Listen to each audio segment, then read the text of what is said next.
Firstly, the DEA, we're owned by the government, obviously. We're what they call a commercial semi-state, which means we have to make our own investments, we have to find our own money, and the company is run entirely as a commercial entity. Has been since 1999 when we first started paying rates. Walking through the different bits of the group, we have 4 or 5 businesses within it.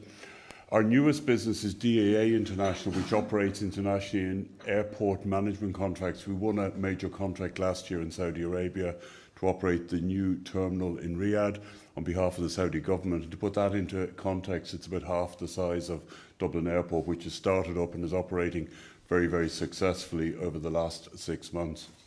Our second business is ARI, which is the old Arienta International, which is duty-free. It's across around 15 countries at the moment and has been winning new business around the world over the last number of years, with new shops due to open over the next 24 months in Muscat in Oman, Abu Dhabi in the new state-of-the-art terminal, and in Jakarta in Indonesia. Our next business is Cork Airport, which is the second largest airport on the island with over 2 million passengers, and was the second fastest growing behind Dublin Airport last year, up 8%. We've got really strong growth momentum, particularly as the economy picks up, and we've driven a lot more inbound tourism to Cork and the south of Ireland. And we've a very exciting this year with direct and indirect connectivity to North America with both WOW through Iceland and Norwegian, now that we've won a long-standing battle to get a licence to fly directly from Cork to North America. Obviously Dublin, I'll come on to that in a moment. Overall, the group is about 2 billion of assets overall, about 6,000 people, 3,000 in Ireland, 3,000 abroad, primarily in our retail businesses across the world. We made a little over 206 million of EBITDA last year, and our return on capital employed is about 7%. We're regulated. I see Adrian here today is from our regulator, and I'd have to say we're one of the heaviest regulated airports in Europe, along with Heathrow. But that is what it is, and I complain about it a lot, but it doesn't get me very far. Moving for a moment just to the aviation sector, I think it's a terrific sector.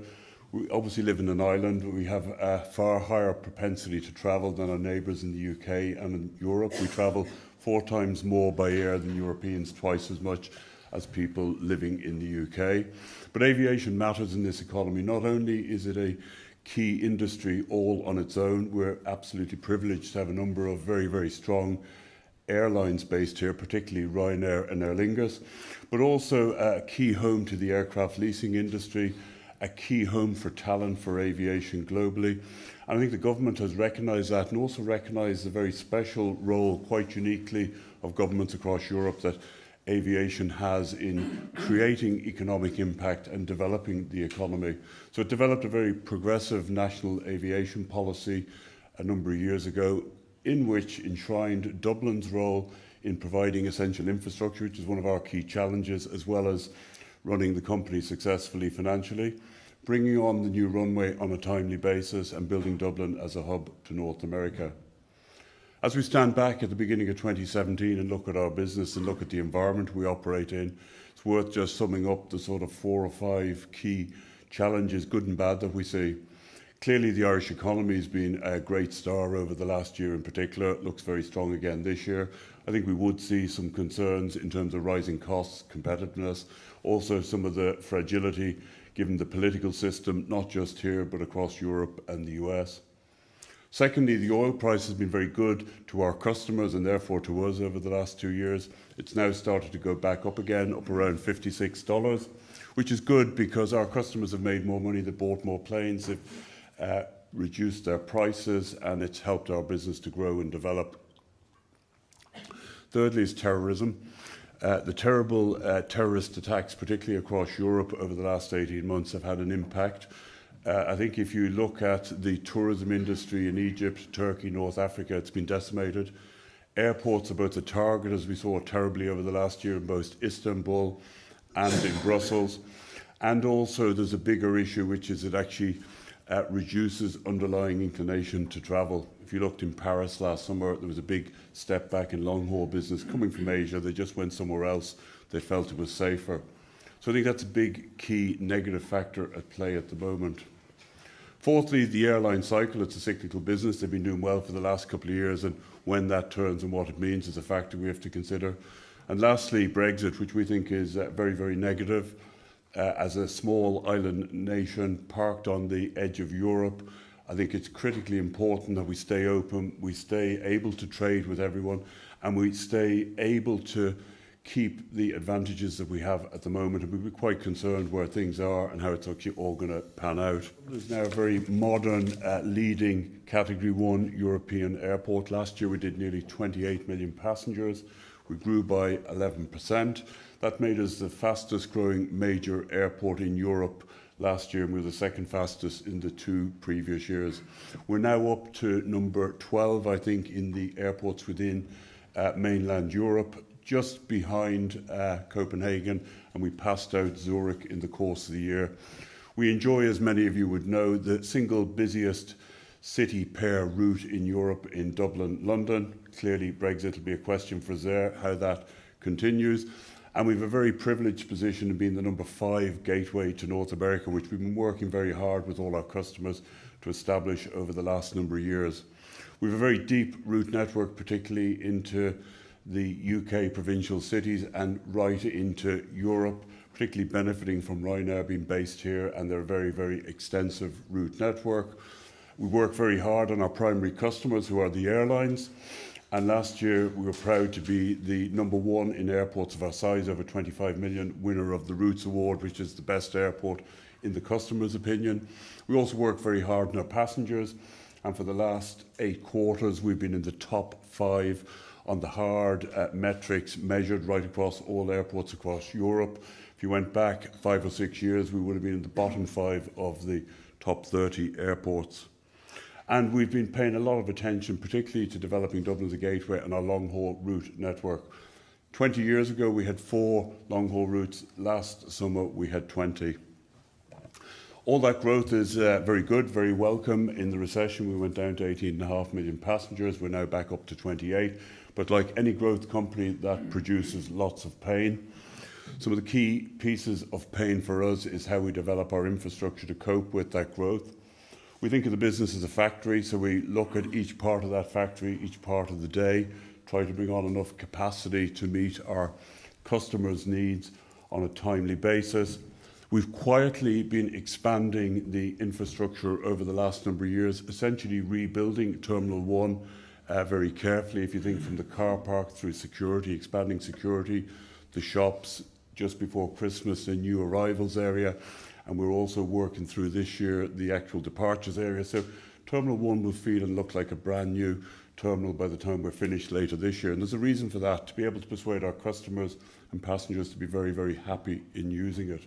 Terminal 2, we've also been adding capacity on the car park side, on the security side, and particularly over the last 12 months, our key constraints have been airside. We've been bringing on more stands, places to park airplanes, and you'll see more of that happening this year. And you'll also see more remote piers, you'll see more busing, and you'll see some expansions on the actual air side. But of course, the big challenge we're facing is now on the runway side, where we actually communicated last April that we're moving forward with our 3rd runway, our northern parallel runway. And I'll talk about that a little bit more. I suppose maybe just standing back for a moment and saying why, what's the need and why now? The need is because our core role and the key reason we're on the planet is actually to provide the essential infrastructure to let this country operate and to help support, develop the economy. Whether that's for tourism, which is a prime industry, whether it's foreign direct investment that we have so much of and value so much, whether it's for Irish trade that is increasingly going international, that's our core purpose, to actually help support that and drive it and make this a better economy. If you look at the actual scale of the numbers, we did an economic impact study about 18 months ago, and there's about 100,000 jobs directly associated with Dublin Airport, of which about 15,000 are directly on our campus. That's about 7 billion of GDP, which is about 4% of the national GDP. As we bring on the new runway, that will create about 1,200 jobs through the life of the project. There'll be about 7,000 jobs by the mid-2020s when we're up and fully running, and there'll be about 31,000 jobs when we're complete at full capacity, a long time down the road in the future. The issue of why now is a runway is a primary piece of infrastructure. You can't bring on a piece of a runway like you can bring on other pieces of infrastructure. And we're essentially full for a number of key times during the day. We're about 87% capacity in total between 5 in the morning and midnight next summer in 17. And we're going to be absolutely full for departures in some key hours and arrival in other hours. So I think that's the reason it's so important and why we've actually got to move now and as quickly as possible. Dublin Airport and the runway system we have and the infrastructure we have is a great example of really, truly strategic long-term planning in this country. It was opened originally in 1940. If you look back at the maps at that time, you can see the runway and the airside maps show pretty much what we have today.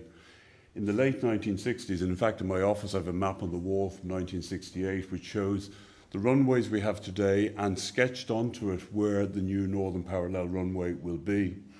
At that time, my predecessors took active steps to actually procure land, assemble a land bank, and the planners both in North County Dublin, Fingal's predecessors, and nationally put in place a set of planning guidelines and a framework to preserve the area around North County Dublin, even to the point of putting the southern runway in place first of the extensions in 1989, which essentially put a firewall with the city and putting in place sort of the green areas either side, west and east of the airport.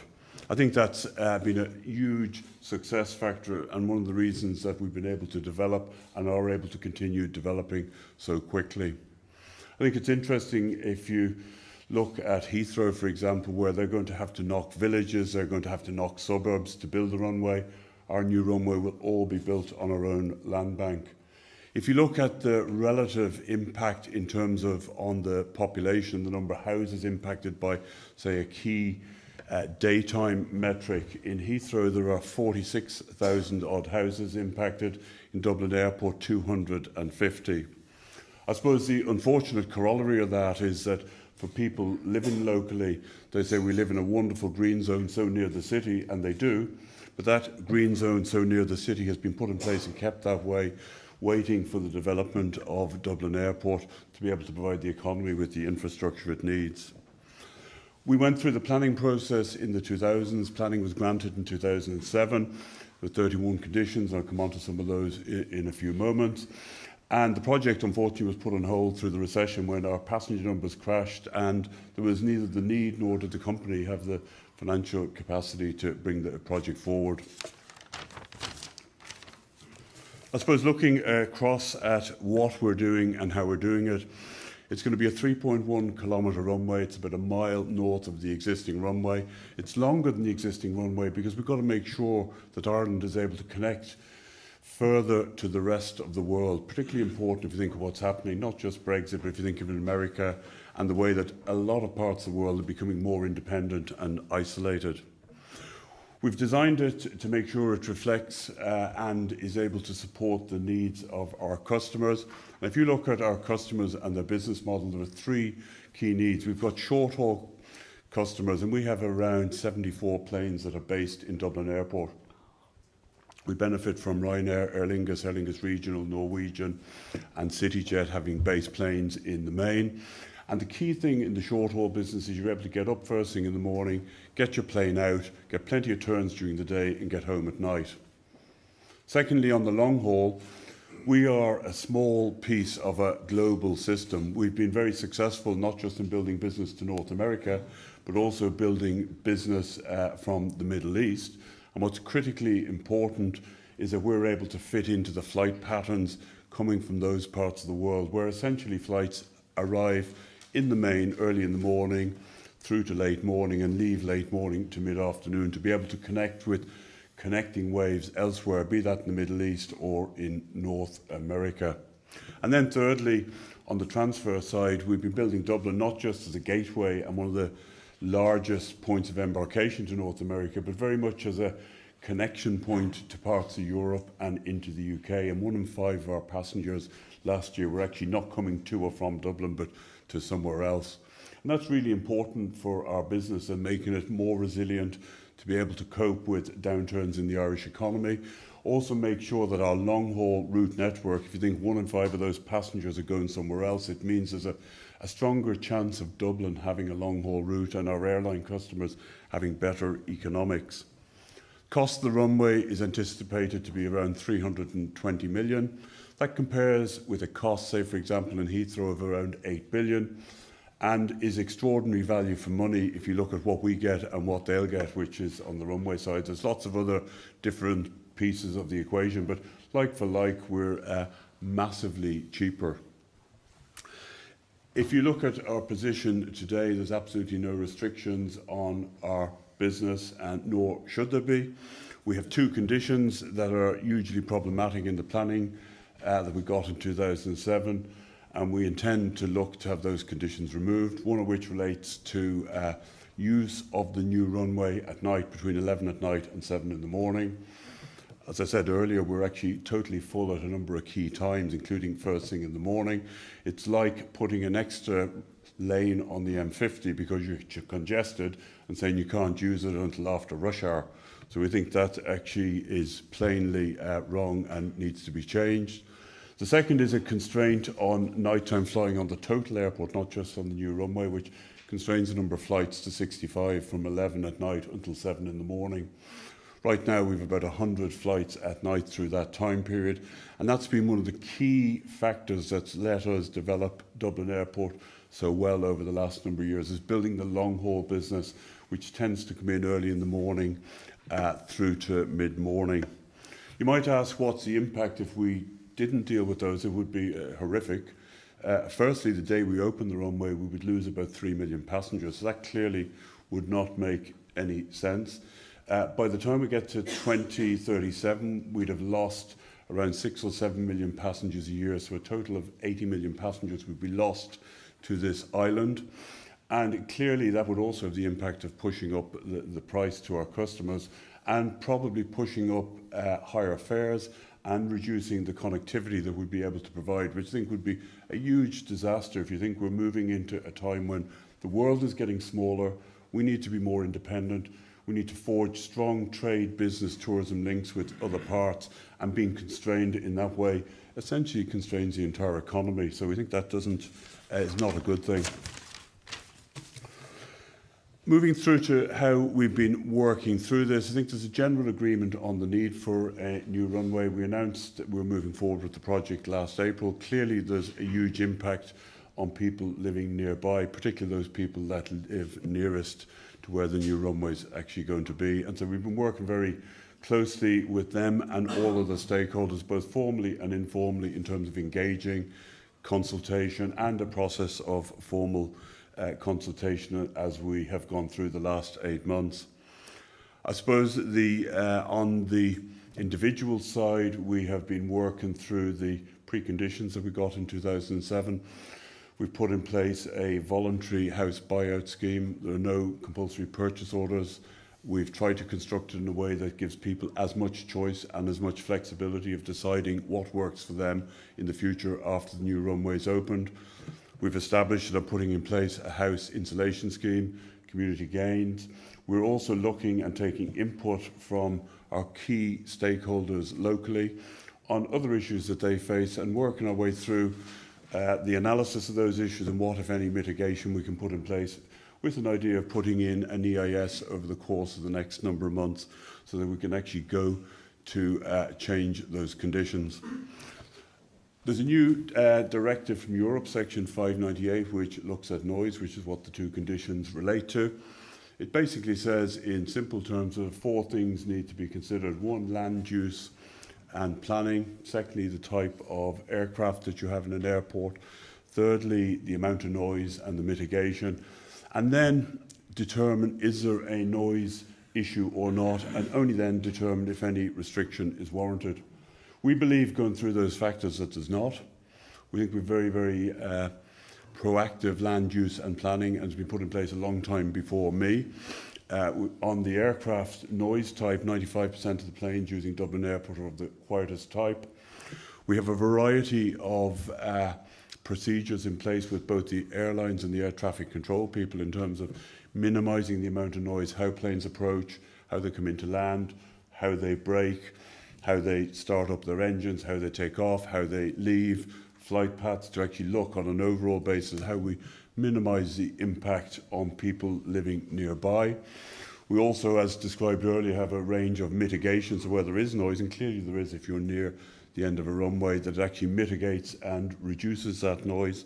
And we think we have a very, very strong case in that, and we'll be making that strong case.